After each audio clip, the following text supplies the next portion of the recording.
2 killed, 9 wounded in a shooting at the Brown University campus in Providence, Rhode Island. The mayor and law enforcement take questions from the media and give an identification of the shooter, what he was wearing, and how he escaped. Take a listen. Any questions for law enforcement personnel, anyone who's here today, and share as much information as we can at this time? Can we, Deputy General 10 Mayor, can you talk a little bit about what we're going to see in this video? Or can you see those? We're going to ask Commander O'Hara to answer that question. Sure. What you're going to see is a video from the building where this incident took place, 184 Hope Street. It's of who we believe is the suspect, leaving that area, walking on Hope Street, and taking a right on Waterman towards the water.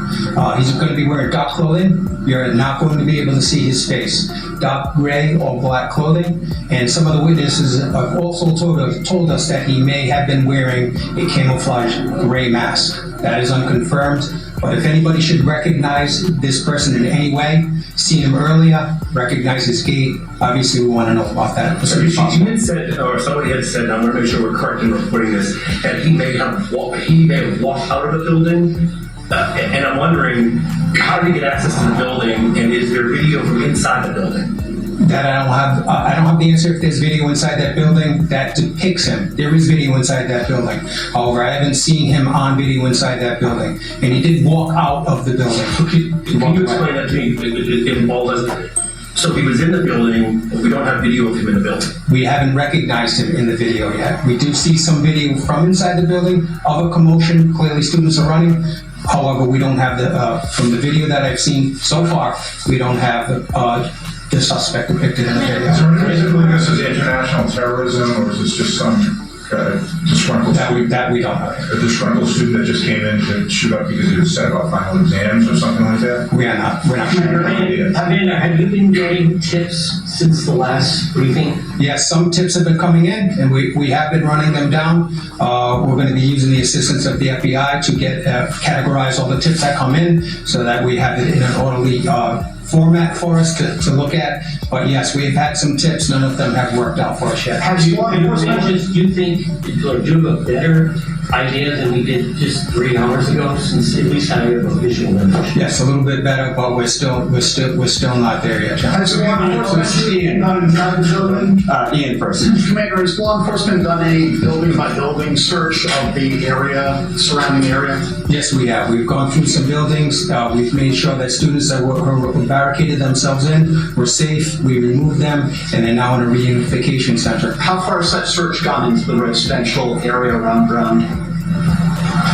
It's going to all the buildings that we think that were affected by it. Any student that called us and said that they were barricaded and they didn't feel safe, those are the buildings we checked. Does that video show gun? No, it doesn't. It doesn't show gun? And also, Mayor, the president confirmed that all of the victims are students at Brown University. I can't confirm that. I don't have that information to confirm. That's what you just said, right? That's what I've been told, yes. That all of the victims, including the 2 that passed, are students at Brown University. The last one who came in recently, I'm not sure. Okay. There was a question here. There was bloodstains on the sidewalk of one in the clothing. Were all the shots done within the building, or were they shot outside? Well, the incident took place inside the building. Inside? There were bloodstains in the clothing outside the building. Where in the building did it happen? It happened inside of a classroom. Do you know what floor? First floor. Has the weapon been found? If it wasn't in the video? No, it hasn't. Have you talked to any staff? Can you walk us through what you now know about the timeline of events? What time did the suspect walk into the building, and how quickly did he begin shooting? Did he wait for the classroom, and then was he taking finals? I don't know what the students were doing in this classroom. However, I don't also know how he entered the building. Everything on. Okay, so you don't know that yet. And is the suspect of college age? Does he seem in the video? He could be in his 30s, but we're not positive. That's our first estimation. Sir, can you speak to the type of presence from the federal government that's on the ground right now, and what type of personnel do you expect to come in specifically tomorrow? So right now we're working with ATF and the FBI who are present right now. Those are the federal agents that we're working with. Deputy Chief, based on the bullets, Deputy Chief, do we know what kind of gun? We don't have the gun identified yet, no. What type of activity are they engaging? Are they engaging data collection, evidence collection? Data collection, evidence collection, and video collection. Go ahead. How many other people were inside the classroom?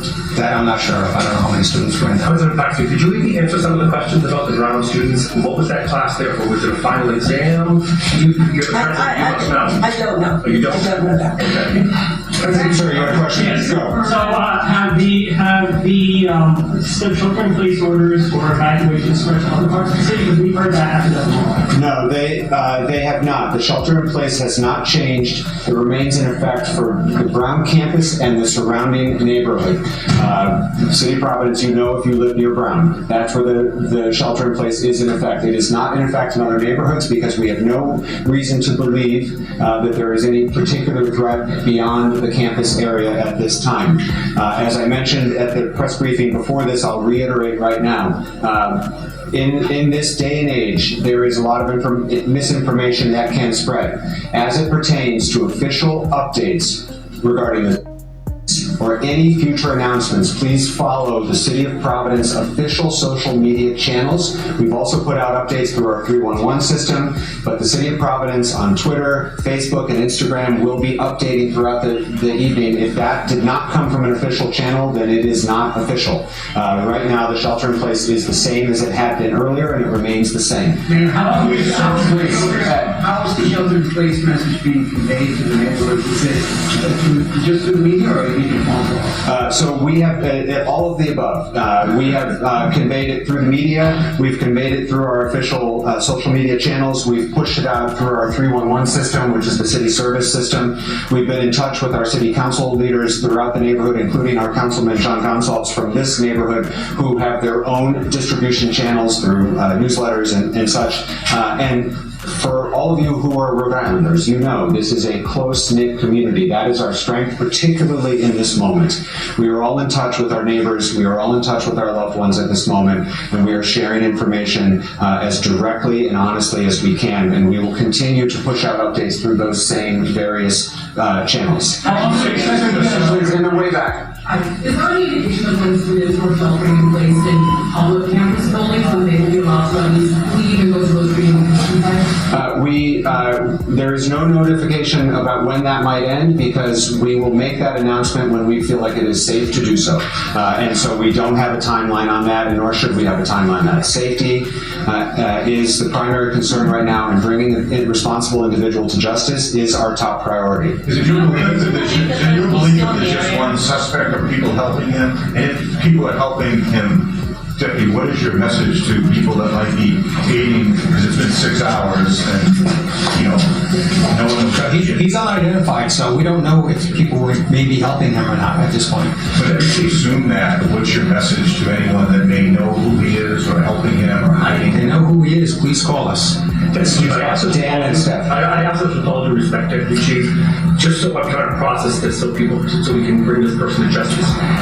He was in the building, but we don't have video of him in the building, or we have video, we just don't know if it's him. Do you think that he went into a bathroom, got dressed, and then came out? And secondly, could the president of the university address, does anybody have access to that building? I mean, you can't go to a building without a passkey anywhere, so... I'll take both of those. As has been said, and we'll say again, the video that we have and the video that we will be sharing when we conclude this update is of the suspect leaving the building. Right. We are combing through lots of video, both on campus, through private cameras. Providence Police, with the great assistance from our federal partners and others, is combing through any video we can find. And again, to the community, if you have some of those Ring cameras or other video that you think might be relevant, please call us and share it with us. We do not at this time have video that we have seen of the individual coming into the building or moving throughout the building, but that doesn't mean that we will not discover it. We are actively working this investigation as we speak. It has been a priority for us to get updates when we have them. That's why we're here right now. When we have more information, we will share it. As was reported at the earlier press conference from the provost, because there were exams taking place, the outer doors of the building were unlocked. There were sure to be doors inside the building that were locked and that required badge access, but the outer doors were unlocked because it was 4 o'clock while exams were taking place. That was reported earlier. That remains true now. So what the mayor said, anybody had access to that building, they could have committed that needless crime on those innocent students at Brown University. The law enforcement also described the suspect as wearing either gray or black clothing and a gray camouflage mask. He walked out the building and headed toward the water on Hope Street. So again, these mass shootings, I just don't understand why this keeps happening in the United States. Needless acts of violence for no reason. 2 dead, 9 injured, a week and a half away from Christmas. Let me know what you guys think. Drop a comment. Like, comment, subscribe. Follow God, not culture.